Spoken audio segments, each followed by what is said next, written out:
Hello and welcome to another edition of Video Games to the Max. A Saturday evening, afternoon where Scott is edition because just couldn't make it happen on Friday. But hey, we're here, we're doing the show, and there is some things to talk about.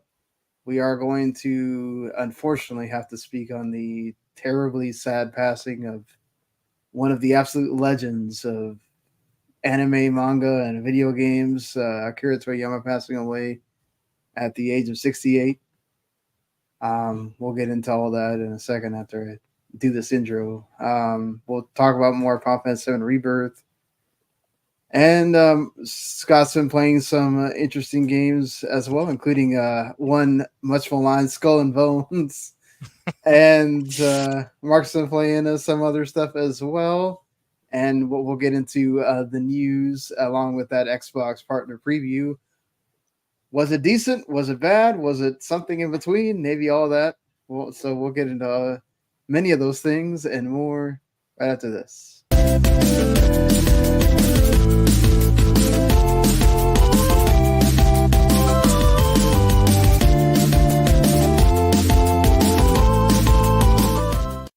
You are listening to Video Games to the Max.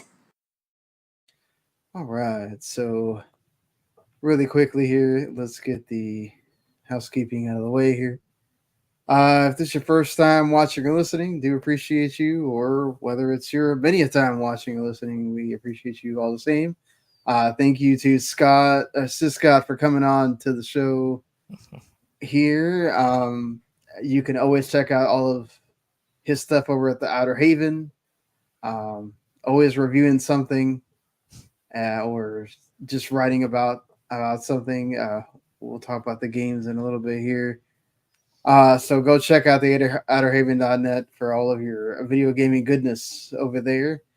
And of course, they got a YouTube channel. They post great stuff, including the I think it was Kyle, our friend Kyle that's been on the show a couple of times, also posted some video of the now deleted Stellar Blade. Yep. I was surprised Sony hasn't tried to copyright claim that or something yet. We'll see how long it lasts till they figure it out, or if they even make a note. Hopefully not. But yes, Marc, also good to see you back on the camera here.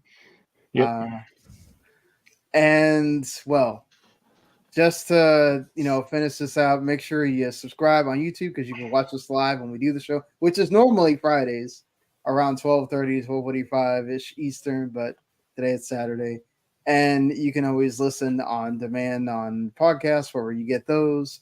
It's on demand on the YouTube channel as well. And if you subscribe to the YouTube channel, you get not only what we do here, but also the other stuff, the anime show, Taku Cafe. They just did their latest episode. Talking about all the new anime that's going on. And of course, we also got Roger Broadcasting folks. They just did the Dune 2 review over there. So if you're a bit excited for Dune 2, which I know a ton of people are, you can go watch or listen to their review over there as well. So getting on, I guess, let's go ahead and discuss the sadness that was the late Thursday. I woke up to it because I went straight from work to playing Rebirth to going to sleep and then waking up to that terrible passing from a subdural acute hematoma, basically a brain bleed.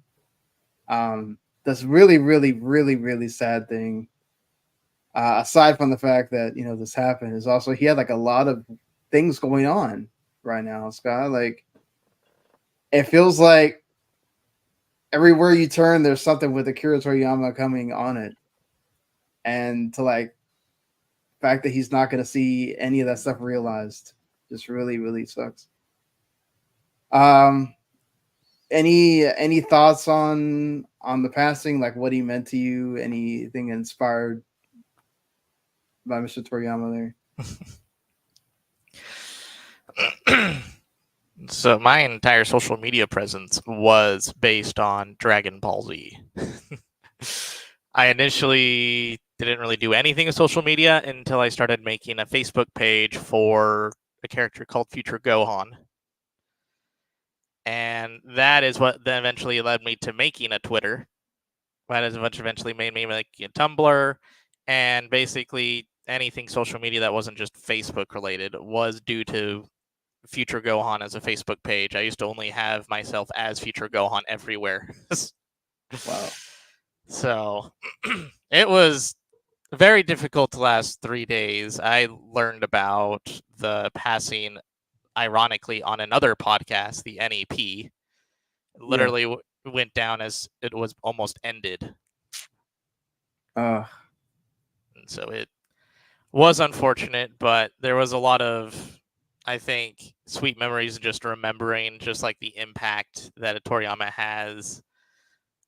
I think on not just everything, but on the specific things that I loved individually. A lot of his art was what inspired me to actually do my own art, but that eventually went downhill anyway. So I stopped doing art in high school, but middle school and elementary school, I was all on that. Draw anything and everything. It had a very Toriyama-esque type art style that I would do, like the big bulging eyes, but still like the rectangular ones instead of the usual like circular ones that you see from other anime artists. right. As well as my favorite video game of all time, Chrono Trigger, was done by Toriyama's art. Yeah. So he had a huge impact on everything moving forward when I was a kid to even now. Like, I don't think I would have even started doing anything on the Outerhaven just because my Twitter was based off Future Gohan at the time that I even reached out to Keith at the time. Yeah. Wasn't until after I started actually doing posts for the Outerhaven that I started changing myself to be a little less Dragon Ball Z oriented and more just JRPG oriented. I mean, that's the thing too, right? It's just like not just the how you can like trace so many people's origins with any kind of Japanese media with Dragon Ball, and then you put the gaming stuff into it. It's just like, wow, talk about what he leaves on the rest of his life. There's so many things. Like Final Fantasy wouldn't exist. We wouldn't be talking about Nope. If Dragon Quest didn't pave the way for other creators to realize that, hey, Japanese RPGs can work here. You just gotta make really good ones, really interesting ones, and how that character art has progressed through the years. Obviously, with the Dragon Ball inspirations there too, but and all the Japanese RPGs that like you can trace that lineage from there is absolutely amazing. And even the monsters as well, right? The Pokemon owes itself to the Dragon Quest, the monsters. So there's so much that he leaves there for people. Not to mention all the anime inspirations and everything Dragon Ball that exists, and that entire company that Toy, all that Shonen Jump, all those things that have flourished partly due to the magnanimity of Dragon Ball. Mark, any thoughts on all this? I mean, I know him obviously from Dragon Ball, and then I don't know his game stuff too much, but that Sandland game looked pretty cool. That's due out in a few months, I think. Hopefully, April 26th. Yeah. Yeah. Time to pick up a PS2 slime controller. Yeah. And it's crazy to think also like how popular the slime by itself is as well, just from like that thing's everywhere. We talk about Pokemon being everywhere. The slime is like everywhere in Japan, Yeah. Any like favorite characters, what they can be Dragon Ball related or not, that Scott kind of already talked about it, but like anything that any one of those, like, man, that's the one that did it for me. Got my lucky little Goku here. Well, everyone's favorite is Yajirobe, isn't it? Yeah. Except for Vegeta. Vegeta doesn't like Yajirobe very much. Yeah. I've only just been a Piccolo guy, honestly. But yeah, it's just No. it's. Go ahead. Sorry. I was gonna say, I hope that new show is good. That Daima show, Mhm. Considering that actually what drew me in is not because I watched Dragon Ball Z, as I think most of us did in our, coming home from school, Toonami Yep. kind of days thing. But I kind of dropped off of it because of the whole, that whole thing that you joke about of you're going to watch 5 episodes and nothing's going to happen kind of thing. And I watched, Digimon and Pokemon and Yu-Gi-Oh! And stuff like that instead of Dragon Ball. I didn't learn to appreciate Dragon Ball until later. Same thing with Dragon Quest. And now look, you actually gotten to One Piece. yeah, One Piece. Yeah, but no, but I ended up watching all the Dragon Ball series up to that point. This is when like Super was going on, so I went back and watched Dragon Ball and Dragon Ball Z and GT, and I actually like Dragon Ball the most out of all of them. I know everybody loves DBZ or most of it. Original Dragon Ball has a fair amount of fans. Just because it's a lot more simple and a lot more of a just an adventure story. So like that Daima show having that character art from Dragon Ball like really gets me excited. But that's what sucks is like how much does all of this affect that? His son is obviously taking control of the IP and the company and all of that. Don't worry, he'll just sell it to Embracer. No. Oh, please no. We don't need another company shut down. We don't. Yeah, please don't do that. Of all the things. Yeah, man. It's one of these things where we're still going to feel it for a while. And like the fact that I think Square just released a thing about if we remade Chrono Trigger, which is also my favorite game of all time too, Scott. Yes. How would you like to see it remade? And it's like, how can we think about it being remade at all now without, that amazing, wonderful art, Just wouldn't be the same. Yeah. I can't even fathom to think about. You just get Miyazaki to copy it. Yeah. You're okay, I guess. You can trace over. Yeah, we could probably do the entire show on Toriyama's what he means to everyone and his foundations of everything when it comes to a lot of Japanese. I mean, like, think about Dragon Quest is still. I mean, obviously this is about the game, but it's also about the character. Like, it's still a holiday when Dragon Quest comes out, right? In Japan, and then look at our boy Ichiban from Yakuza Like a Dragon. I mean, his inspirations is Dragon Quest. So I'm sure Ichiban would be devastated. Those characters live in his head rent free all the time. So, it's hard to move away from something like this. So we I guess do need to discuss other things on the show. But I'm sure the anime guys will probably do a big thing on it on Otaku Cafe, the next one, whenever they do the show. So definitely go subscribe and check out that as well. And of course the NEP show to hear Scott's, I guess, breaking news thoughts along with the other guys, to Will and Todd, everybody over there. So yeah, I guess let's hopefully some fun things, even though I got frustrated by one of the mini games today. Final Fantasy VII Rebirth. We've all been playing it. I think Mark and I are in the same area. Where are you at, Scott? How long have I'm about to leave the Gold Saucer. I just hit the Dust Bowl. Okay, so we're a little bit farther in that, but we're pretty much in the same area. Like, are you? I'm doing like a full.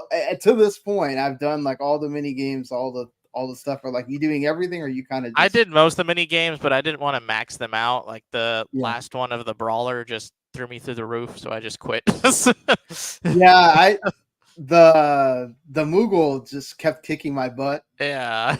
and I was like, it was getting me frustrated because like the first time I almost beat him, and then every time after that I was like, what the heck is going on? Yeah, Couldn't even I get got so close. close the very first Yeah. time where he only had one hit left, and I was about to dodge Yeah. the last one, but then I dodged too late, and then all of a sudden I can't do anything, and then in subsequent times I tried to beating him, and it sucked.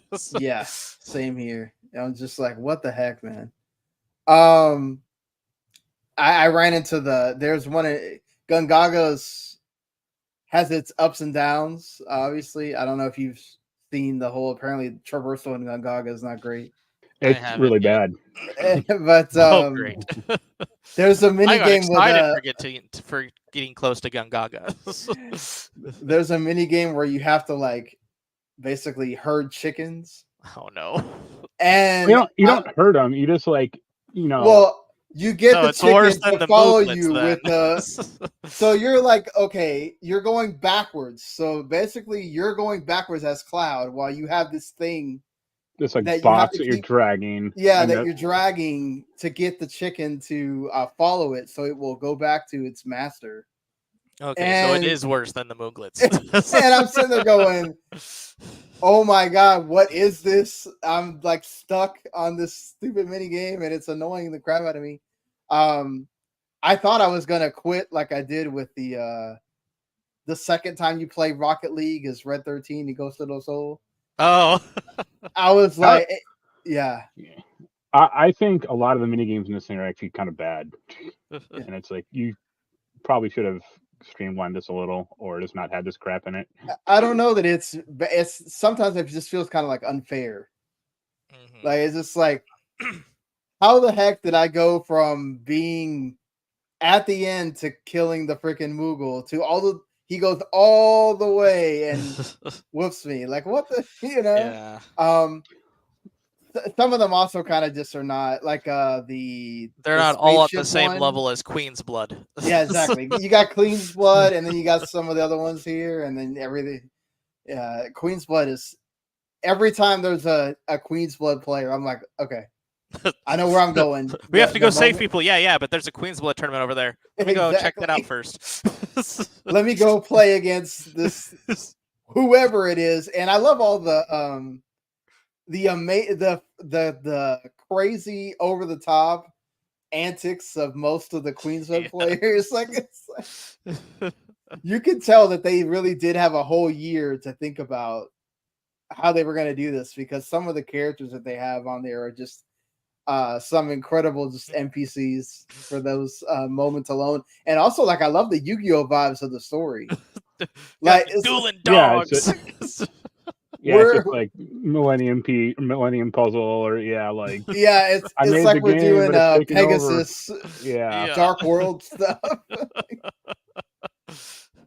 They seriously, I was like, man, when they had that time to think about Queen's Blood, they really decided to make this a huge thing.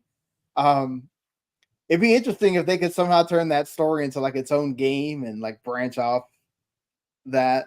Like, do you see that it's going to be its own game at some point, Scott? Or I mean, I wouldn't. I think it all depends on how much more demand there is. I know that a lot of people do like Queen's Blood, but there are some people who are literally just skipping it to get to the end of the story, so they don't realize the greatness that is Queen's Blood. Yeah. I found a deck that is like really singing for me right now, so hopefully it keeps going. The one challenge at the Gold Saucer where you have to start at the right side of the board messed over my deck. I was like, okay, I guess I gotta really think about this now. That's the one where I was just like, you know what? I'm just gonna grab a guide and figure out which ones go to the other side, because I don't want to be here like playing 50 matches of this and end up hating Queen's Blood because this one challenge. Yeah, like, so what do you think about, I guess, the game in general? Is it better for you than a remake? Yes, what are you liking about the new stuff? I really like it a lot better than remake. I do think that it still has some problems with padding, but I don't think it's nearly at the level of padding that remake had. I do enjoy having a lot more customization with the party, being able to actually, well, I mean, you still can't actually have them as leaders per se, but I do like that there's a lot more moments where you get to play as other characters, like the Yuffie Ninja stuff. You have some of the stuff where you actually get to play as Barrett. I do appreciate that they give us more moments of actually just having the characters interact with each other. We have a lot of moments in Rebirth where it's just like a lot of these moments are just great because of how like either Barrett or Tifa or Yuffie like interact with other people.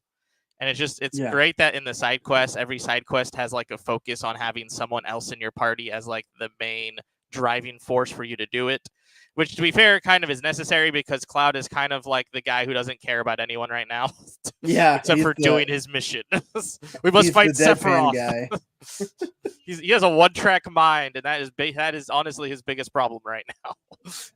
We'll go Well, after I mean, Sephiroth, but what about all these other people? Screw those other people. if I had this guy messing with my head constantly, Yeah, I think I would also want that to end.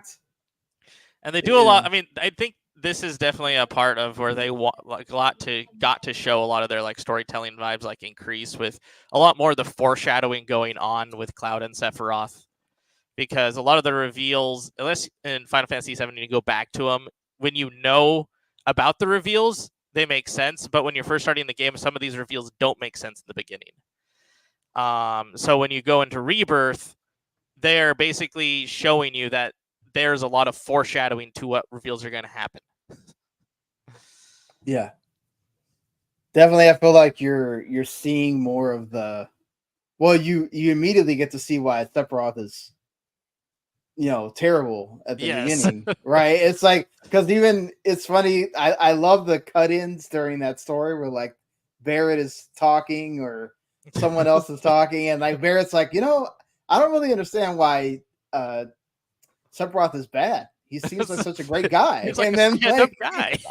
all of a sudden, bam, okay, now I get it. And then he's like, what do you mean the story ends here? That's such BS. Like, that's, the thing I appreciate, I think, the most, like you said, is the characters, and the voice acting is so good in this game. Like, you haven't gotten to it yet, but the stuff with Barrett is amazing. Yeah, I can't wait to see what more they do with Dyne, because I imagine that it's gonna be a very heart-wrenching scene. Oh yeah, that is a moment. That boss fight is terrible. Oh no. It's something, but like the story stuff leading up to it is no, the story really, like the story moments are fine, but the actual fight is just not fun. Yeah, the story fight, I died one time, and then the second time I was like, okay, I'm just figuring it out as I go here with this, because there's a part in it where it completely shifts, and I'm just okay, well, let's go. And then Gungaga has an amazing section as well when you get to the story parts, that it's like, okay, this is why I paid $70 for this game. Totally sign me up. No, we spent $70 for the Queen's Blood emulator. No. Yeah, well, I mean, that's fine too. Just I love all that stuff. The interaction with the characters, the all of them kind of being friends with each other, not just everybody exists to serve Cloud. Yeah. Tifa and Aerith being friends, and like really being friends, like they're gal pals going around talking about Cloud and about other stuff, and all the guy gossip. No, yeah, it's like that. Well, you got to that part. There's a part in Junon where they have that little moment with each other, and it's like, this is so good. I love it. Red 13 voice actor is also great. Yes. Too. I mean, just they somehow, I don't know what they're gonna do with the third game that's gonna make it like stand out like this game does, but I'm excited to see what happens there. I do think the open world stuff like lends itself to making it to where you don't feel the padding, like you said, because they structure those side quests around one character, so you get a lot of talk with Cloud and the character, and you learn more about them instead of like, okay, we're just doing a bunch of fetch quests. It doesn't make it feel like you're doing the fetch quest, or you're doing the thing because your friend is there with you. It's not like in the first game and remake, when basically the only reason you did side quests is because Tifa like had to strong arm you to do stuff, because you got to wait for your money, so strong arm you. Yeah, you need to like go show that you're a dependable merc or whatever. It's like, no. And the combat stuff in this game is, I thought the combat was great in remake, and they somehow made it even better. Yeah, the synergies do add a lot. Yeah. And I do like the fact that they don't necessarily like force you to watch it either. If you're not actually controlling one of the two characters, just that doesn't go say back anything, to it play just someone happens, else. and you're like, okay. And then also they can the whatever character you're using it on can actually block it. Yep. Too. So it's not like the limit break. It still makes the limit breaks feel special because it's the one thing that they can't block. Yep. Right. Have you what have you been liking about the combat, Mark? Well, yeah. I like a lot about the combat in the terms of it's a lot faster paced. Yeah. Like you get the ATB part feels a lot like you get it a lot faster than like in remake. You also have a lot more abilities to choose from, and you get your weapons usually have a lot more materia slots than they did in remake too. So you can have a lot more customization that way. Plus you have the special weapon like synergy abilities that you add on with each weapon you choose. So there's a lot of customization that I really appreciate of the combat, which you can do. You can have, say, Aerith, you could put like the auto cast, make her like auto cast specific spells with her materia. You can also have it so Tifa automatically uses Unbridled Strength. So when you go to Tifa, you already have all three of her abilities. You can just use white from the get-go. So I do like that they added so much more to like have your characters do stuff aside from just your person who's playing them. Yeah, it does feel like they battle around you, even the ones that are not in your party. And I've had to have that backline synergy thing save my ass a couple of times as well. So like that's awesome in itself that you can make them, and especially if they have the auto cast or auto ability thing, they can be doing moves while they're not even in the party, and that's awesome too. Mark, have you been finding cool things about the combat, or? Yes and no. I wish you had more materia options. Like I got one orb that's like, oh, it increases, double the experience of linked materia. I got one of those. And it's like, if I had like 4 or 5 of these, it'd be nice. So I could actually, like, my top materia is only like rank 3 out of 5, or I had like more like fire, water, the combo materia you got. That I gave those to Aerith, the 2 combo materials that you get at the pretty early on. It's like, why can't you just get more? Or why can't like you have your robot buddy makes them up for you or something, anything like that. I came across a pretty unwinnable fight without some DLC, which is annoying, or at least at my level. But yeah, I think it's good. I'm further along than you guys. Like I gotta go meet Sid. But yeah, Gangaga's terrible to like navigate, and like you can't. I really wish you could like set waypoint, or not set waypoints, but like set, pathing, like a breakdown trail or something like that. Yeah, like they do with Like a Dragon. Yeah, because you need it in Gongaga because like the forest is just so terrible to get around in. My biggest complaint about the game actually is that it's incredibly repetitious. With like, okay, get to a new area. Here are 6 new checkpoint or 6 new towers to climb. 4 proto relic crap to do. 6 enemy intel. It's like, couldn't you have varied this out a little or not? That's the padding to me. I do like that the proto relic stuff feels different with each one, especially the one that I'm at now that I don't want to spoil for Scott, but like that one definitely. I mean, I do agree with you. Like at least they spaced it out with you have the linear section and then you have the open world section. You have the linear section and the open world section, and then when you get to Corel, it's like, oh wait a minute, we gotta like push some story stuff for a while, so you're gonna not be able to do this until. I kind of got lost going up that mountain. I don't know about you guys, but I'm like, I'm not. Oh, the Mount Corel. Yeah, I agree with you. It took me a while to figure out what I had to do. And I thought it was funny. I saw one of your tweets about like, oh, the Moogle stuff is just like the Winnie the Pooh stuff in Kingdom Hearts, and I was just like, you mean one of the worst parts of Kingdom Hearts? Like, really? Because I've done like 4 of those things, and I'm like, this is all dumb. Like, Yeah. it doesn't change at all. Like, you just get behind him and grab it, and just hurt it back to the pen. I don't even do the grabbing part. I just like I don't grab it figure either. out I just the kind of angles. like Yeah, yeah. Shove them in the whirlwinds. exactly. Yeah. And I wish I do wish like you had more store options, or like buying stuff. Mhm. But Well, it's a good game. it feels like it's meant for you to find the stuff in the world, like the weapons. If you don't find it, then all of a sudden it shows up in the store. But you always have the same materia options, or it's. And I think I really do dislike the crafting system. Oh, the transmuter. I always forget I have stuff for that. Yeah, I do too, until I go and look and I'm like, wait a minute. Can I transmute this and not have to pay whatever it is, 4,000 gil? Yeah. And and then I found out that I can. I'm like, oh, okay. I wish I I guess knew let that me before I use just bought this then. thing. Yeah. Like, but yeah, I'll keep plugging away at it. I got to. So. right, yeah. I mean, at least for the most part, I feel like it's been enjoyable, and then the story stuff at least has paid off. I'm excited to keep going with it.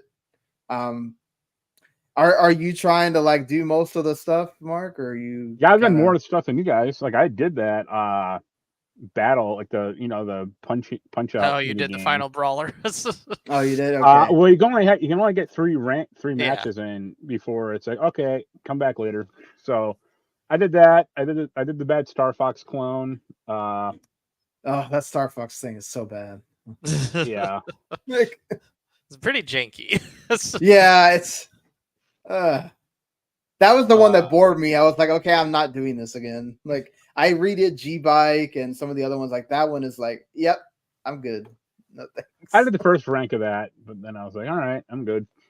Or like that Red 13, I did both those, because like I actually think the first one was a lot harder when you had like the other teams to go up against.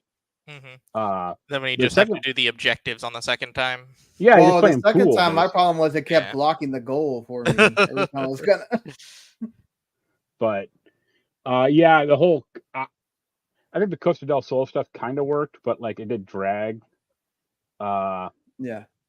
And good luck getting that crown for Johnny's thing. Or hotel. Oh, I got that. The Tom Brady. I just an annoying fight. Some of the fights in that game are kind of annoying, and I don't use that synergy stuff at all, or I barely remember to do it most of the time. How dare! Well, I do all the stuff with the summons, and then I forget that I have them. That's the one. That I do the synergy stuff, but I always forget like the guarding stuff. Oh yeah. Oh, synergy, like there's the synergy abilities, and then there's the synergy techniques or something. Yeah, skills. And I really do dislike that leveling mechanics, or the leveling, like the folio system. It's like, this is... Oh yeah, the folio system I always forget until we actually get to a person who are just like, oh, you have got like 30 SP points to use. Yeah. I do? Right. Yeah. So yeah, I'm enjoying it. I nice to meet Sid. Yeah. Yeah, I would say, the folios are kind of interesting, but it feels like I'm not going to get to the end of that. I don't or unlock everything. I mean, it basically breaks down into like three things: either synergy stuff, which can be effective, some very light stat increases, like 200 more HP or 3% more damage, or it like gives you techniques that are extremely worthless. Like, you can do like the snow shot, and it's like, it's a blizzard attack without costing MP, but it's like, but it's so weak and so ineffective that blizzard it works when you need a pressure or something. It's mainly just used for pressuring of people. Like that is amazing when I'm doing one of those fiend battles.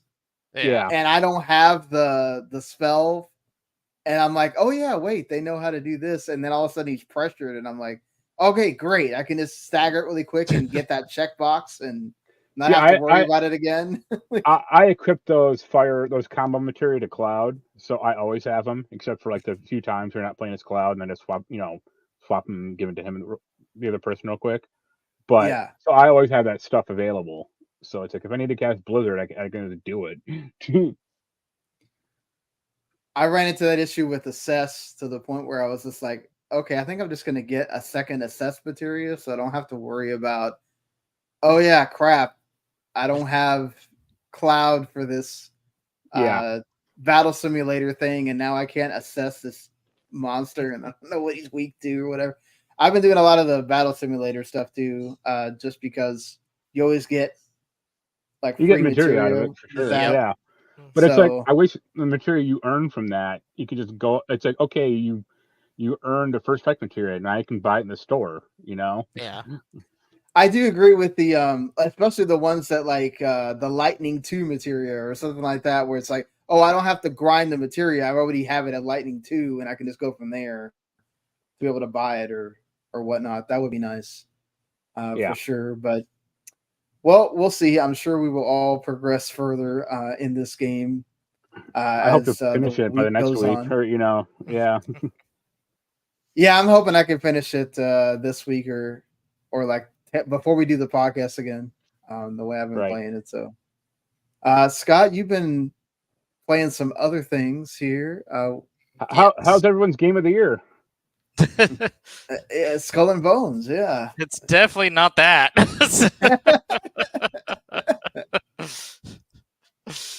mean, if it's not Rebirth, we'll see how I feel about it at the end. It's probably going to be Grand Blue Fantasy Relink for Game of the Year. That's for me. Are you going to get that a little game called Overlord? Suicide Squad?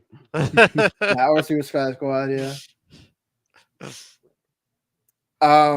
Yeah, so, I mean, I saw the tweet for your review, and you were like, "Well, this is boring," and sometimes Suicide Squad or Skull and Bones. Skull and Bones. I had to review Skull and Bones. It took me like 2 weeks to get through. So is there no like ground combat or nope. Not at all. So it's just basically like World of Tanks, ship. But shitty. Yep. Yeah. Ship combat, ship movement, ship everything. And it's like worse combat than Assassin's Creed Black Flag. Yeah, Black Flag at least has varied combat. This one is just point and shoot. So Skull and Bones, and it doesn't even help that like you don't care about who you're firing at. It's just, it's a ship shooting at you. Shoot back at it. I don't know why they're shooting at me, but I'll shoot back at them. Yeah. And then basically most of your quest line is basically some people giving you something, telling you how amazing you are, and then telling you to go shoot someone else. And then you come back and they say how much more great you are, and that they're going to gossip you to the wide nations of the sea. And then you go to some other place and they're like, hey, I heard the gossip from the other guy, and they say you're the greatest thing in the world. So here's another person to go fight after. And you just keep doing this over and over and over and over again. And then you finally beat all the ships, and it's just like, now what? Now you're like the king of the pirates, but you're not. Okay, now go back into the world and go build a better ship. And that's it. That sounds amazing. Dull. Like, I didn't care about the entire plot line. Like, honestly, the most interesting part is probably the beginning, when you're just like, you're going to die if you don't grab a better ship, because otherwise sharks are going to eat your dinghy up. And it's just like, you need to get a ship that's not going to die from sharks. Until you get to like 3/4 in and you start meeting like sea monsters. And it's like, well, that thing's going to tear up regardless how big your ship is. Oh my God. So yeah, none of the enemies you find, like none of the factions are really that interesting or engaging. The only difference is like a color is different on the ship, and whatever they're bringing on their ship you can get now. The biggest, like the most interesting part of the Skull and Bones game is basically being able to make better and better and better ships. Because you can have this ship that's bigger, and this can have different cosmetics on it. You can then have different cannons assortments. You can then have all this other stuff. And then you can then find new blueprints to craft new weapons for. And it just turns into, are you self-motivated to make a good ship? If you're not, then it sucks to be you, because that's the only thing we can do here. And I was not that most motivated on it. Basically, it was just felt like it was just increasing numbers. Like, it didn't actually feel much better. I was Yeah. hoping that it would, because in the first chapter of the game, they give you like maxed out everything just to show how like the most maxed out pirate ship can be. And it felt pretty decent to actually be able to basically take on an entire fleet and armada of just one boat. But then they give you the dinghy and go, now you have to go upgrade this thing because that ship got destroyed. And that's the game. Awesome. I'm sure never you're felt glad to so not have to be playing it. uninspired to play a game ever.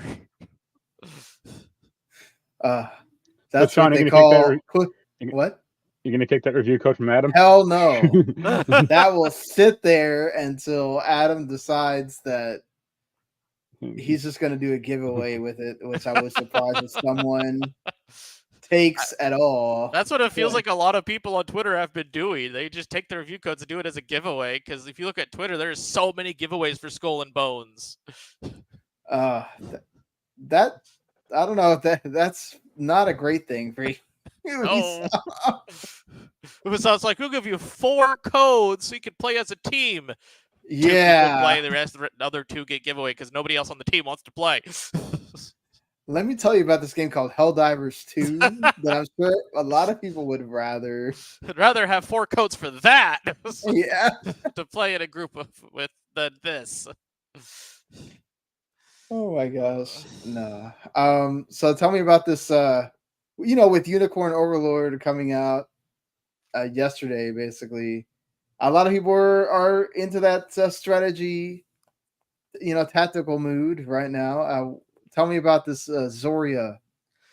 Alrighty. So Zoria Age of Shattering is a game that I have also been playing that I'm planning on getting either a video review out or a written review out. I'm not sure. It depends on someone else on the Outerhaven team if they actually finish it or not. But it's kind of cool, just the story around Zoria and the Age of Shattering. So Anshar Publishing and Tiny Trinket Games are the main ones making it. Tiny Trinket Games had a hand in helping do some of the side content and side quests for Baldur's Gate 3. And they took that and basically were like, what if we make our own kind of game in that kind of style? And so they're a CRPG that has voice content, but it's not, honestly, if you're looking for a Baldur's Gate 3, just like big production, big everything, this isn't it. But this is a CRPG that will help you learn with different classes and different type of a gameplay engine. And it has a pretty decent story so far that I'm in it with. And I do really appreciate how the classes feel different. But my biggest issue is if you don't choose like the first like 3 like easier classes, it's hard to find gear and weapons. I chose to be a ranger because I was like, what happens if I'm like a far range character? They're going to give me a close range character. They give you a close range character for the first, like basically the tutorial, and then they give you a ranger and then a mage. So all of us are all just ranged characters shooting out a big line of warriors. It is tough. And they don't give you like any good ranger equipment. Like I've only found like a single like breastplate that I can actually use, a few like gauntlets, a few leggings, and I've only found like 2 bows. So being a ranger is tough, but you can try like play as a lot of different classes. The easiest class that they recommend is usually like a battle cleric, where it's like a close range mage, but can also like heal everybody and can also do lots of like tanky stuff. So it's good for the beginning, especially because you have a ranger and then a wizard that helps you out, and it's just like good luck. Yeah, you're a ranged character. But it's cool because you can have different builds based on the classes, and so like the wizard / priest that I have, I've actually been building as our go-to tank because he can gain wizard armor, celestial armor. He can gain warding abilities that allow you to take so much damage before you start actually taking health. So that's kind of what I've been focusing on in my team builds. But if you are getting Zoria is only like $24, and it's a pretty fun ride. I mean, it's a lot more engaging than Skull and Bones, I'll give you that. And that's a $70 game. Says a lot about a lot of $70 games. $70. I can't imagine actually being someone who paid that for that. or getting the premium edition for like 90, and it's just like, holy crap. Or the fact that, like, Yukimo went and like defended it. Like, what are you doing? You know you ain't gonna pay. Why would you? This is like, the one thing is I was worried of Skull and Bones is they have a lot of different in-game currencies. Like they have silver, gold, the balloons, and they have a bunch of like different ethereal stuff that you can find based on different quests you do. And originally I thought you had to like buy like half of this in-game currency, but luckily no, you actually can get it by doing special quests like bounties and different supply drops. The problem is you get very little in-game currency for each of those. So you have to do a bunch of supply drops or a bunch of bounties before you can get enough to get the whatever you want they have to pay for. But anyways, yeah, Skull and Bones sucks. Zoria is pretty fun. It's tactical, isometric. You have a lot of different class types, and it's a very strategy type like based game where a lot of your encounters will be based on how good you are at finding good strategies for the class builds that you have. And they show off a lot if you can. Another good like character build you can do is what an AoE Lancer. Those things are pretty OP. You can do a lot of like crit rate damage type things, and with AoE they can basically like one shot entire armadas themselves, which is very cool. Yeah. So you need to find good builds, good abilities, and make sure that you know what you want to build for, because there are definitely ways where you can actually have your ability points put in abilities you aren't use, and those are very limited. So you have to make sure that the class build that you want is very catered to your playstyle. But that's kind of Zoria in a nutshell. It's a good strategy, tactical RPG. It's very isometric. It's CRPG, so it's only on computer. So you aren't going to be able to do PC, or you aren't going to do anything past PC.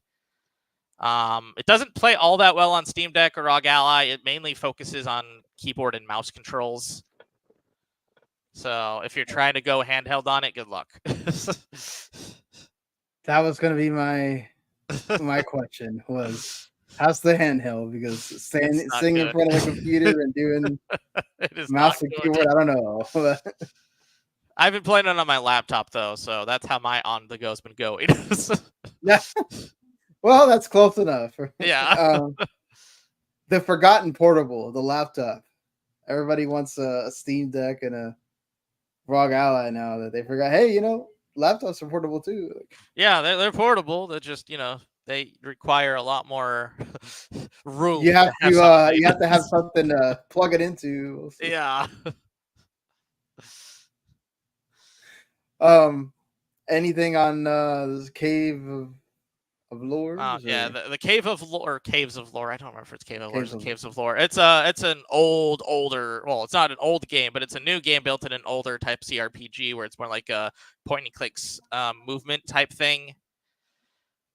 It's all right. It's pretty cheap though, and it seems like a lot of people like the bang for the buck. It's a pretty decent story of basically you're trying to find a sheep. You're a shepherd, and you fall down in this cave. And this cave, kind of everybody gets lost in this whole dimension of a cave, and your whole plot is trying to get yourself out of the cave to find the sheep that you're eventually going to go find again.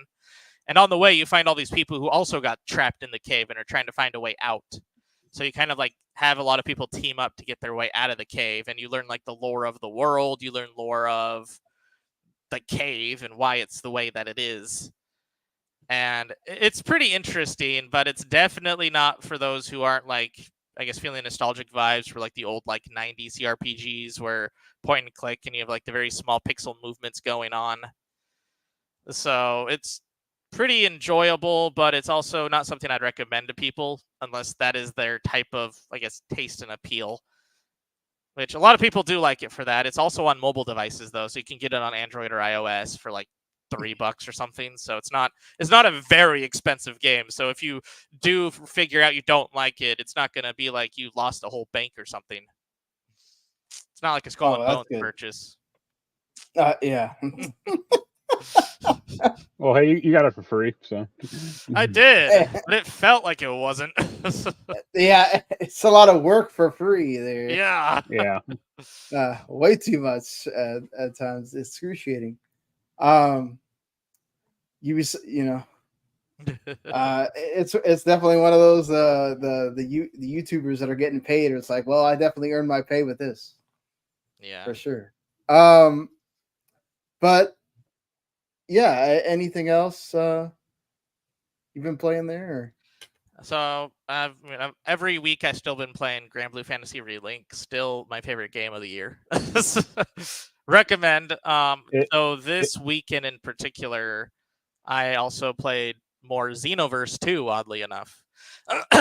Went back to there. Initially, it was just to do, there's a bunch of people going on Xenoverse 2 to do like a tribute to Toriyama in the game of just doing a spirit bomb at the dragon pedestal, like where you keep all the Dragon Balls, which was very, very heartwarming, but also like kind of helps you see like the reality of just how much people were touched by it. There was a lot of people there, and there's lots of posts on Twitter you can find about it.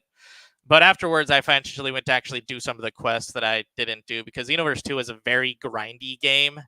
You got to grind for moves, outfits, and all that. So I decided to try out with doing some of the quests that I didn't get to in the DLC, because I have all the DLC. I just haven't like played through any of it because it's been a while since I played the game. I haven't played Xenoverse 2 since they dropped the original, like you get the Xenoverse 1 missions in Xenoverse 2. I wanted to see how they were different. Not all that different. They just basically incorporated the playstyle into the missions. You don't actually get to go back to the old Canton City from Xenoverse 1 in that way. But they show like little cinematics and backdrops of it. And they actually, I think, turned the new matchmaking lobby into the old Canton City, which is kind of cool. But yeah, so I did a lot of the newer DLC with like the superhero stuff, because I wanted to try to see what I need to do to get more of the side quests for that, as well as I tried to see what I need to get the beast form, because every character can now get beast form. And I already unlocked Ultra Instinct, because that was a super easy one. You just have to beat up Jiren for a few minutes, and then he gives you Ultra Instinct. Not a very fun ability to use in the game, though. Only it doesn't actually increase your damage. It just gives you the ability to dodge every so often. Yeah. But Beast form is a lot better. Beast form gives you increased damage for everything, but it is also a risk and reward system in the sense that you actually take increased damage as well. So if you're really good at playing the game, you do a lot more damage, but if you're really bad at the game and you get hit a lot, you're going to die a lot quicker. I'd rather play Fighter Z. I mean, yeah. I mean, Fighter Z is a much more... I would say the word... Well, better.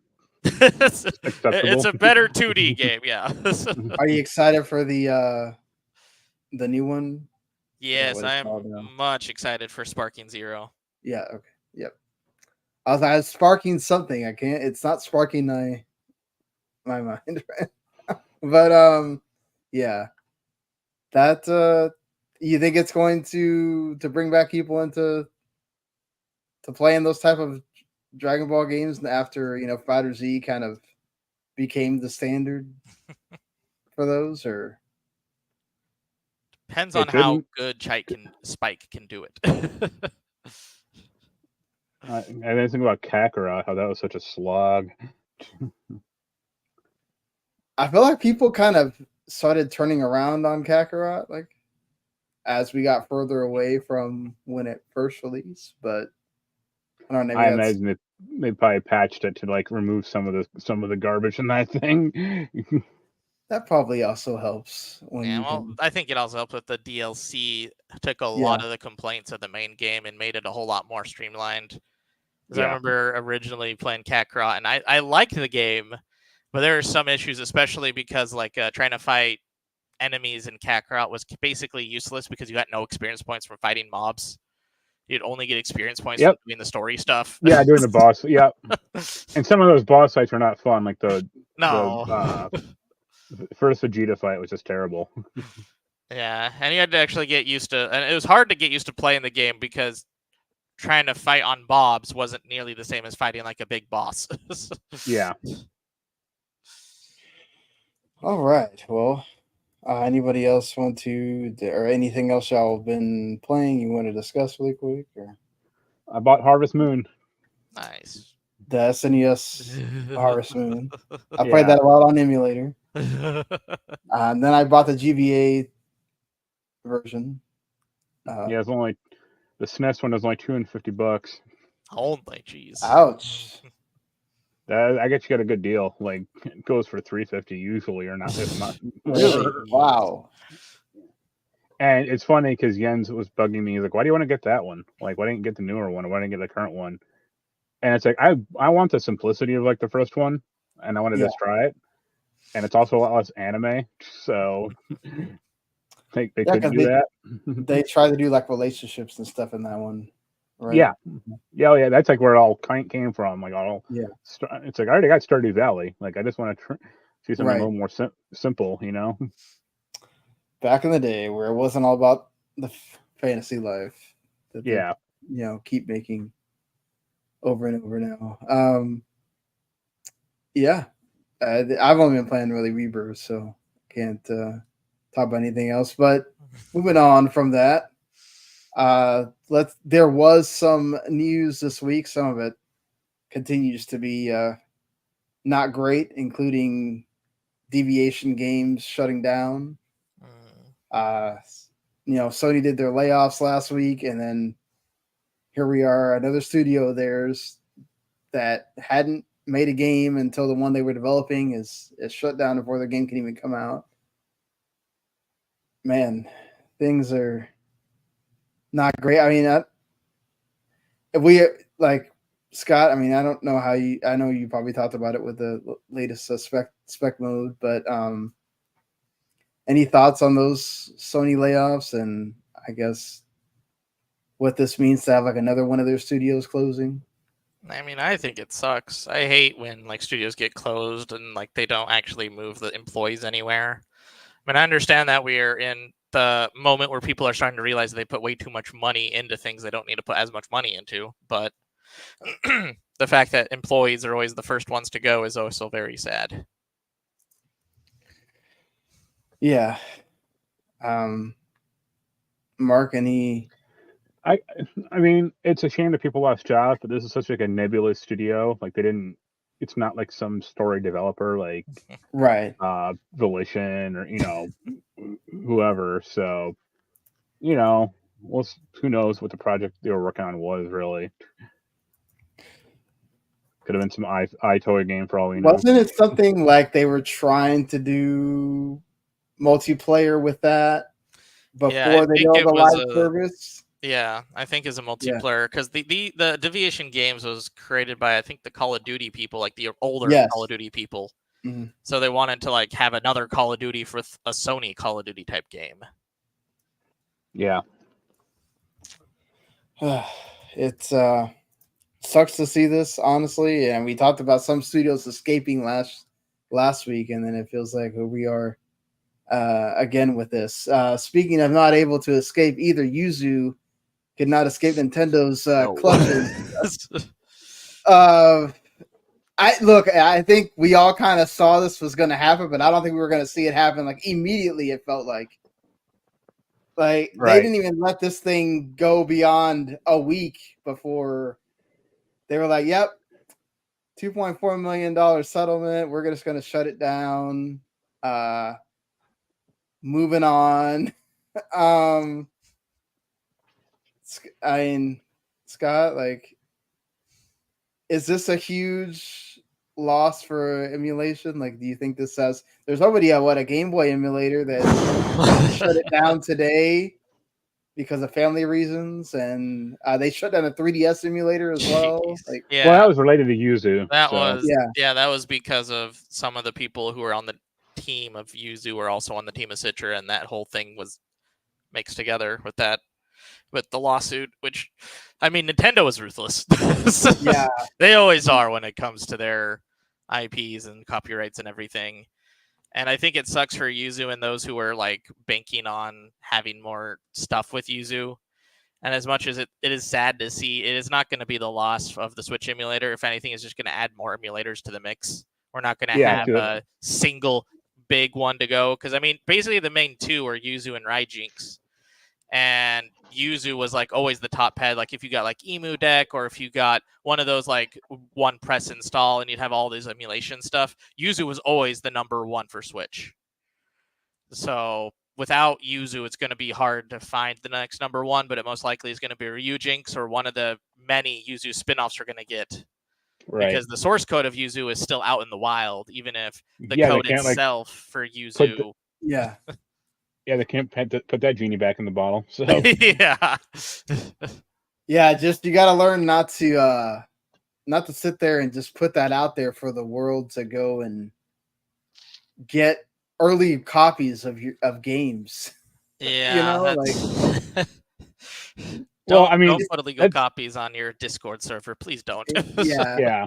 They're just asking for Nintendo to come in there and be like, oh, let's see if we can find something. Oh, thank you for just making this so easy for us. Just, yeah. I mean, I know they lock stuff behind the Patreon, but like, also, like, you're locking fixes for a certain huge game of Nintendo's behind a Patreon that you're profiting off of. I mean, that's just, again, asking for somebody to come and knock you down a peg. I found some of the Yuzu like diehards out there like really funny, like how they felt like they were entitled to play Tears of the Kingdom on their PC or on whatever they were using. It's like, yeah, they really yourself. make people Like, that actually want to have emulation for good reasons look terrible. Right? Yeah, that's the big issue is emulation, what it's supposed to be used for and what it is actually used for are two completely different things. It's like most of the people that are out there complaining about how am I going to back up my games? It's like, you're the one that's stealing all the. It's like, why do you need to back up your game? Like, it's not like the Switch, like a cartridge is like, like delicate or anything. Like, how often are your Switch games getting destroyed? Yeah, I mean, but you can lose stuff or. That's the biggest issue is losing Switch cartridges. If you lose it, your backup is then considered illegal because you don't own the copy anymore. So, oh well. Yeah, but at least there was intention there to have an actual copy or whatever of it. It's just the reality of it is a lot of the people that are saying anything about this are, they're just mad because now they can't play Switch games at 60 FPS or whatever, and they don't want to have to buy a Switch and all that stuff. It's like, yo, I'm sure you're the same person that's complaining about Xbox putting their games on PlayStation or saying that exclusives don't need to go away, but you sure don't want to pay Nintendo to play their games on the console they made them on. So, too bad. Oh, Nintendo's such a terrible company. Like, if they don't protect their stuff, what are they doing? Like, it just, I don't know. The actual remarks sometimes of people are just, it feels like you guys don't really see that for what it. I mean, not saying we need to stand for companies or whatever, but it's one of those times where Nintendo's on the right here. I mean, there's a lot of complaints you can have with Nintendo, but I think that the way that they went about this was probably their better way to do it. But at the same time, they are also profiting a lot on it because they are now the owners of all the Yuzu everything. I thought they have the domain in their hands. They have the original code in their hands. They have all the emulation type things in their hands. All the applications that the Yuzu team created to help people back up stuff, or not back up stuff, get through some of the encryption. Exactly. Yeah. Is now in Nintendo's hands, so they can do whatever they want with that now. Yeah, well, don't know if Nintendo's going to use that or not, but we'll see. At least that was a good decision for Nintendo. I don't know about what WB is deciding to do with their going full-on live service. I guess they just didn't realize that they made the highest-selling game of 2023 in the Harry Potter. That they needed to go decide that, look, we're just going to go even further in the live service. Suicide Squad Kill the Justice League was not a great seller, but we just missed on that one. We're going to get up there, right? The next Suicide Squad will be great. No. I mean, look, Helldivers 2 proves you can have good live service games, Fortnite, others that are around. But like, And I, Mark and I, it feels like we talk about this every week with somebody else is doing some live service thing. Scott, I mean, they may not be our preferred way to play, but they have a point in gaming, right? It's just you can't have a gazillion of these. No, the biggest problem of all these live service games is that you can't have everything expanding infinitely. It's not going to work that well. There's always going to have a preferred game, a preferred platform, a preferred something. And for someone to take over Fortnite, well, eventually that means Fortnite is going to have to start losing money, and then they'll have to start doing something new too, which will then have to do another live service kind of push. So all these live service games are just going to be basically being in development indefinitely until they can't basically keep making profit again, which will mean eventually some of these live service games are just going to get crashed because there's no way for live service games to basically balloon themselves indefinitely. Fortnite looks like it probably can, and with how much money they spend into it and invest into its like different collabs and partners, it probably will be around for a little bit or still a while. But still, even then, the way that they keep making Fortnite as such like a giant live service with so much money put into it, it's not going to be something that lasts forever. Live service games, they can't have a forever as a life expectancy. Yeah, I mean, Fortnite's trying. They added other games into it even to have it continue. And they've had Disney pumping a bunch of money in there as well. It's like, I guess if one company could try their hardest to do it, definitely Epic on that scale. But yeah, I mean, most games are not that. No. Right. Like Mark, it's just, I feel like they're not learning anything of what's happening here. Live service games also cost money. Like, if you're complaining about costs and you're constantly writing off things to save costs, wouldn't you like not want to do a live service game? Because if it bombs like Suicide Squad, you could lose potentially even more money. Yeah, but it's like the gambler mechanic where they just need to hit once and then they think they'll be on easy street for the rest of their lives. This is incredibly hilarious to me. Like, you can just see them. It's a shame for Mortal Kombat because they'll run that into the. I mean, they already have, like, the last. They're good games still, but like the last few Mortal Kombats have not been great because they keep shoehorning this crap in. They want to make a Hogwarts, Harry Potter like live service game. It's like, how does that even work? Or like, what do you do? Like, attend classes every day, like with 20,000 other people. Well, they have that. Aren't they developing that Quidditch? Yeah, Quidditch. I think will be the first one. Yeah. But that'll not be good. Let's be honest. Yeah. And then what was that? They had I think they said they had like 2 other franchises they want to exploit. Oh yeah, Game of Thrones was one of them. It's like, yeah, live action Game of Thrones, or not live action, but a live service Game of Thrones. It's like, imagine great. if it's like Lord of the Rings Conquest, but Game of Thrones Conquest. I like to think Game of Thrones is like, write your own ending for the crappy last season of the show. We got to get Telltale on it. Yeah.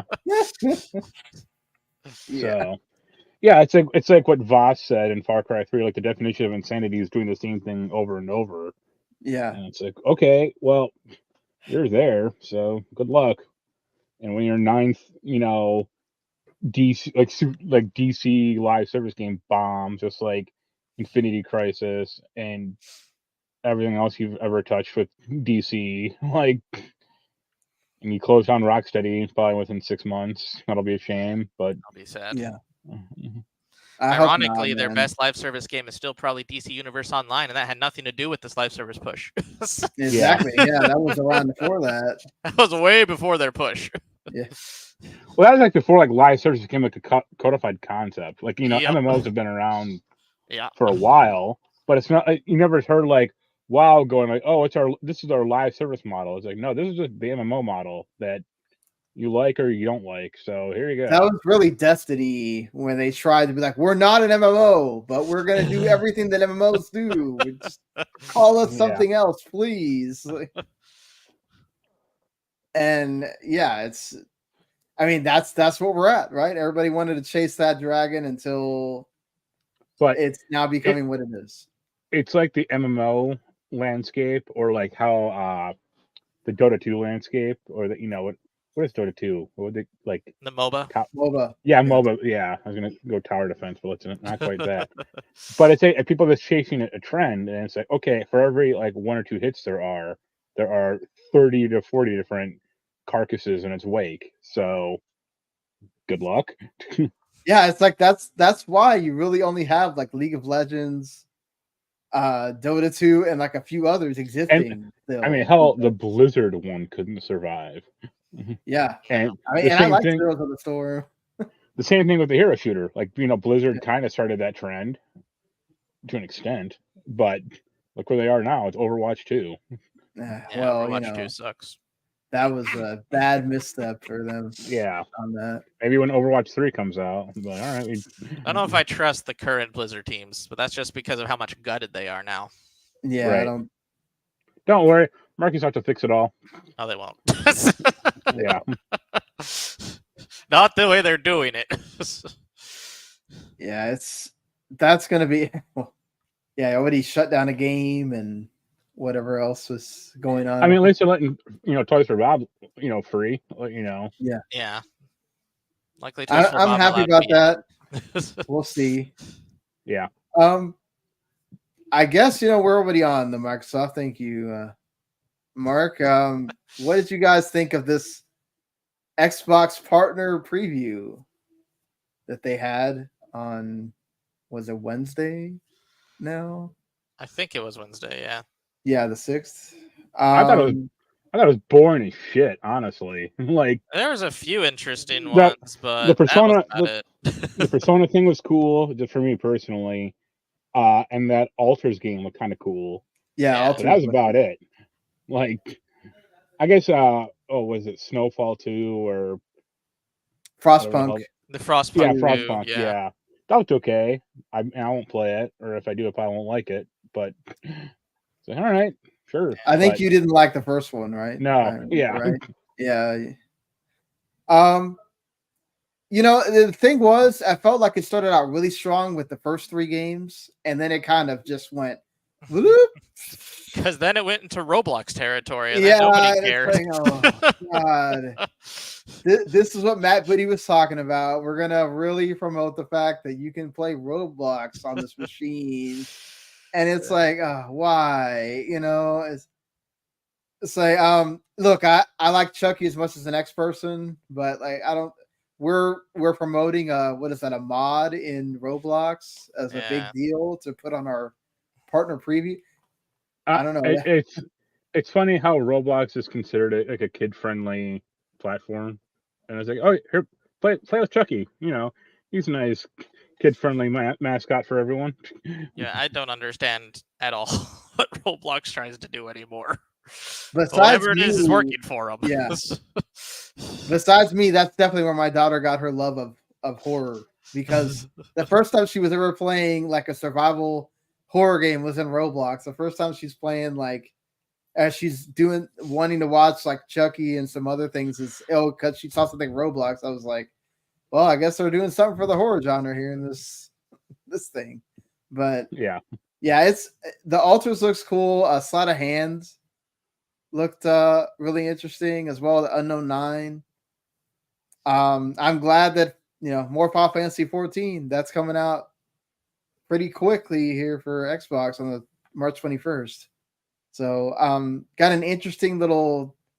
It kind of leaked early because they showed like somebody found the PS4 versions coming, but Soccer getting the first game plus the DLC expansions, all that.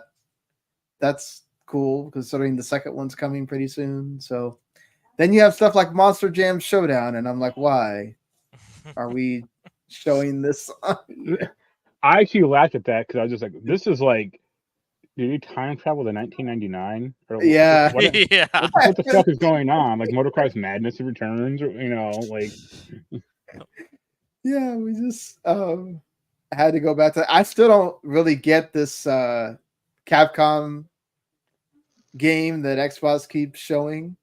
I guess I'll play it when it comes to Game Pass. But which one is that? I don't even remember. Kinnitsugami Path of the Goddess. Oh yeah, The last game they showed. Yeah, I think overall it was fine. It's just, when PlayStation has like these big games from partners showing up and people are playing them right now, and this is the kind of the stuff you're showing, it's not helping the narrative at all. What's bigger, Monster Trucks or Final Fantasy? That's like, Clearly, sleight of hand was the biggest thing. No. That feels like that's what Xbox was trying to do with that entire presentation. But hey, at least you can play another big PlayStation game on your PC pretty soon. Ghost of Tsushima is coming to PC May 16th. It is going to be on Steam and Epic, so that's good. Of course, it's going to be it's a almost 4-year-old game. Yeah. At that point, Scott, I mean, there's supposedly some leaked list of a bunch of other PC, PS5 ports that are coming, plus the ones that are coming day and date, like Until Dawn remaster. You think we're gonna start seeing this more here? We're gonna quickly get. I don't know if we'll get a ton day and date with the PlayStation PC releases. I think we'll start seeing maybe 1 or 2 of them more often. But the thing with PlayStation is they're a lot slower with these PC ports. They put a lot. Honestly, they put a lot more time and attention to them, but they seemed that they are a little more. They like to try to keep it a little more polished. That doesn't always the case because we saw The Last of Us Part 1, and that game on PC was disastrous the first month until they finally got it patched up. But for the most part, most of their games are pretty polished when they get released, and it's especially when they have like a Nixie's port, which is going to be what Ghost of Tsushima is, which basically means it's going to be a very good port on the PC. Or at least it should be. Nixie's hasn't really made a miss yet with the games they've ported for PlayStation. I think Nixie's is like the one doing most of the ports, really. They do most of the bigger ones, yeah. They didn't do Last of Us, but they did like everything else. From that. They learned very quickly why you need to have a PC porting studio there, because that came out and man, okay. Yeah, I mean, cool for PC gamers. I'm sure Keith might be, firing he's waiting for that ultra wide screen support. Yeah, he's still wishing about. He's one of those that's going to keep wishing about Bloodborne coming to the PC, and sadly, we'll keep waiting here. But yeah, I mean, then we get into some games that we'll see if they're going to come out at some point. Dragon Age Dreadwolf might come out this year, according to Jeff Grubb. I mean, anything's a possibility, but I don't think it will either. I'm pretty sure that's a 2025 game. Only if EA invents a time machine first, and they bring it back from 2030. Like, here you go. We've seen like nothing of Dragon Age Dreadwolf, so I don't know why anyone would think it's coming out this year, unless they decide to actually try to shadow drop something, but I don't think they would. There'd be no reason to shadow drop a Dragon Age game. Unless it's like 20 minutes long. No, there's no way. unless it's like the Silent Hill experience for the PlayStation. Yeah, maybe. But if they're trying to actually make this as big as epic as like the other Dragon Age games, it's not going to be out this year at all. It's crazy to think that what is it, like 3.5 years ago they announced this thing? Yeah. At the Game Awards, and we've heard like nothing, it seems like. I think we've seen like a concept art of just like, it's still happening, guys. Yeah, there's like a video of Solus for like a second, or that's about it. Yeah. It's like, what are we doing here? Don't worry, BioWare is still cooking something. We're still also working on Mass Effect, whatever that's going to be called. Right. It's going to come out in like 2030. Which we hope is better than Andromeda. Yeah. I mean, it couldn't be much worse. So yeah. They really need to have learned from Hopefully Who it's not knows? much worse than pre-patch Andromeda, because that was a disaster day one. Yeah. They're trying to figure out how to cram a live service part in Dragon Age. Oh no. The only time that I liked them incorporating the live service or multiplayer in a BioWare thing was probably Mass Effect 3, and even then it wasn't really much live servicey. Well, hopefully, whatever Titanfall thing Respawn is working on is not going to be live service. Yeah. After we talked about last week that they canceled that Star Wars FPS game, which it sucks because I was really looking forward to that whenever they announced it. To now we're working on something in the Titanfall universe, but it's not Titanfall 3. Giving the people what they want. Apex Legends 2. No. Even though they did say this week that apparently Apex is going to move away from what Apex is eventually. But who knows if that's years down the line when they can't do anything else with Apex. And of course they have to pivot at that point. Right. But, yeah, I mean, hope this Titanfall thing is good. I love Titanfall 2 with everything. Really, really, really would have wanted to see a Titanfall 3, but EA, why you got to do this? Oh, you love just crushing dreams, don't you? Because Titanfall 2 didn't sell. That was an EA problem. Yeah, that was EA putting it right next to Battlefield and Call of Duty. What do you think is going to happen? It's about like the same idea of Sega launching Sonic the same time as Mario. Yeah, it's like, I love Sega finally admitted, maybe doing that wasn't a great idea. Man, nobody thought about that before the game came out. Like, damn, you could have moved it like a week later and it would have helped. But yeah. I don't know, Mark, do you think it would have done anything for I feel like you didn't have great things to say about that Sonic game. Which one? Was it Superstars or the most recent one? Yeah, I didn't play it. I heard it was okay, but yeah, I just want more Sonic Forces too. Yep. If you need a supporter for Sonic Forces, get that soundtrack guy back, or Sonic Frontiers too. Yeah, I'm sorry, I meant Sonic Frontier. Yeah, that's the good one. The last 15 years to 20. No, since 1999, Sonic has been shrouded in darkness, except for Sonic Frontiers. One Sonic Mania. Yeah, but like the 3D Sonic games. 3D, yeah. Because that's when they really pivoted to Sonic Adventure, even though that's it was a bad game then. It's a worse game now. Stop killing my nostalgia already. Right. I want to still hope that Sonic Adventure is good. Well, just to talk about 2023 for a little bit here, the BAFTAs came out. Probably next to DICE, the most prestigious video game awards out there. The Spawnies is pretty good too, but Game Awards is way down there since they don't like to celebrate the awards. They just want to give you cool trailers instead.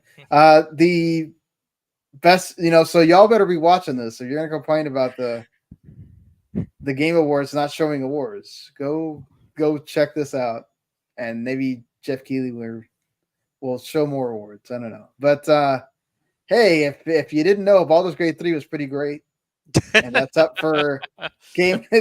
That's up for Game of the Year, along with Alan Wake 2, Zelda, Marvel Spider-Man 2, and Mario Wonder, and Dave the Diver. That one was surprising, but yeah. Once again, they picked the not indie for the giving indie the token indie game, Dave the Diver.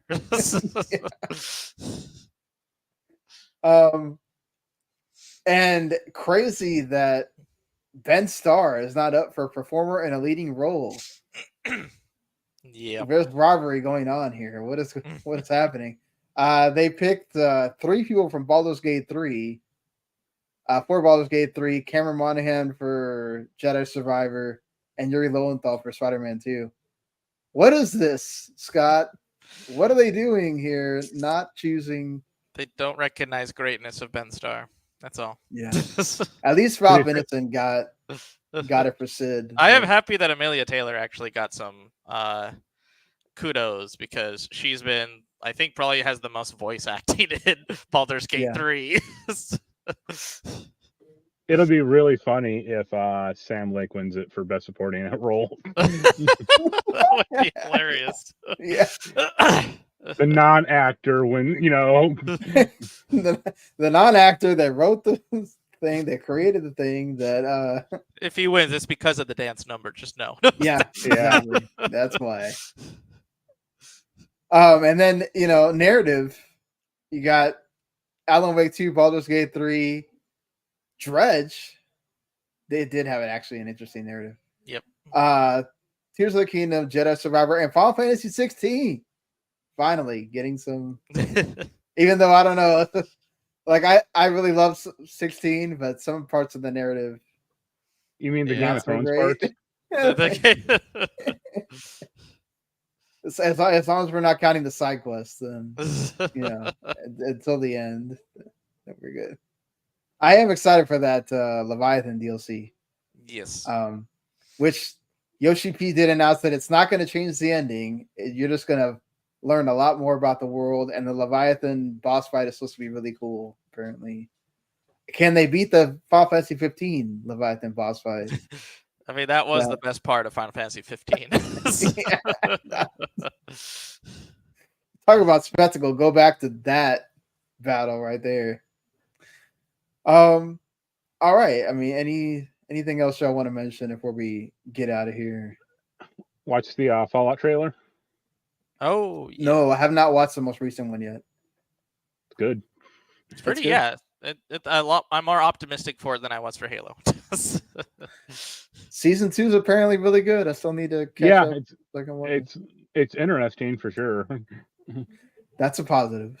At least it doesn't lose the audience. And it's going to be a shame when it gets canceled in like 2 weeks after it comes. You think so? Because I was surprised they gave it a second season. I was surprised the second season was a thing, but I think they probably got 2 seasons screenlit pretty much back to back. Maybe. I think the thing with the first season was at least it had say what you will, it had negative buzz, but at least people were talking about it. But no one's talking about this season except for kind of Geek occasionally, or whoever reviews it, and that's about it. But it never trends on Twitter or so. As I said last week, I think this is just a problem with TV in general now. Yeah. Especially if you're stuck on a streamer and you're not on actual TV. Or you're not on a good streamer. That too. There's a reason why Paramount is trying their hardest to merge with somebody. They want someone to watch their network. They are begging Peacock to please merge with us. You have people that watch you, please. Yep. It's one of those. It's sad to see for Halo, but hopefully,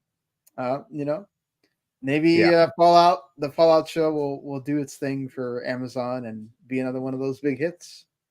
All right. You can hope.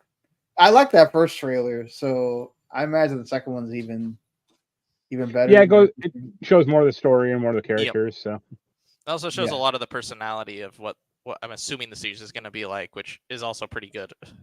Yeah, that's awesome. All right, well, I guess let's just discuss the games that are coming out in this week that, until we do the show again. Just reminder again, not that most of you that know that it's out need the reminder, but Unicorn Overlord, go buy it. It's out on everything. And I love 13 Sentinels. It's the same team. Even though I'm not a big Fire Emblem guy, I'm really thinking about it just to support them. So if you do like things like Ogre Battle and Fire Emblem, go for it. It's going to be right up your alley for that.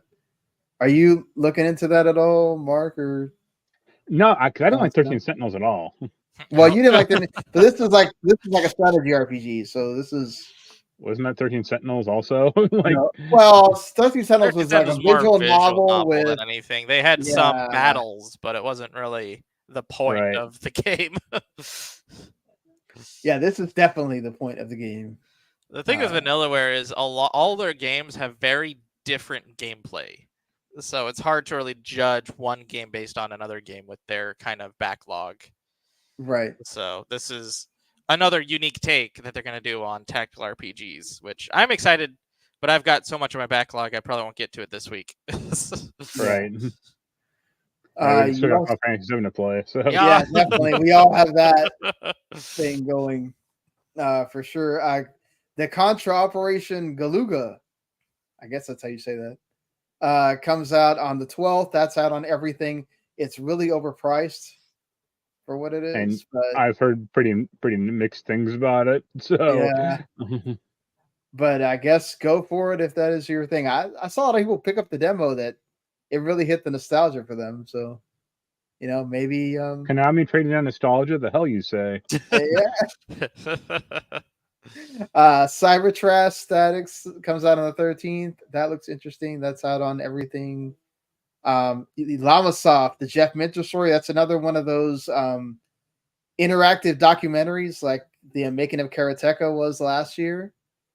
So if you, I can't for the life of me right now think of a Jeff Minter game off the top of my head. Tempest. Okay. Yeah. I looked this up at one point, and now it's just totally like gone out of my mind. I know he has the ultimate Jeff Minter game, Winamp. Oh jeez. But yes, you can go play that on the 13th as well. That's out on everything. I'm sure it will be really interesting to learn about his story on there, just like Karateka was. So I'll go check it out. And then you get the Star Wars Battlefront Classic Collection, which I know there's a lot of people that are excited for that. So more than the recent Battlefront games, that's for damn sure. Yeah, it's still crazy that they had was it Dark Forces Remaster come out like. Jens is obsessed with that game at the moment. Oh, he is? Okay. Yeah.